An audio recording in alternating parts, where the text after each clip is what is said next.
Hey guys, welcome to this quick tutorial where we'll explain how you can set up recurring payments in QuickBooks. To get started, go to the Sales tab and then open the Recurring Payments section. Click on the Set Up Payments button. For example, I'll add a customer here. You'll want to do this for each customer that you'd like to enable recurring payments for. Now, let's say I provide Amy with a design service every month. I'll choose a future start date, like the first of the month, and set it up to recur regularly. In this case, I'm also adding a one-time charge of $50 for concrete work, which will only appear on the current invoice and won't repeat in the future. You can also adjust the payment options.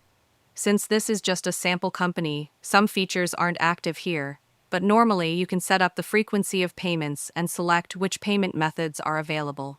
On the customer's end, here's what it looks like in their email, in the actual invoice, and on the receipt. Once everything is set up, simply click Save and Close. If you found this video helpful, consider giving it a like and subscribe.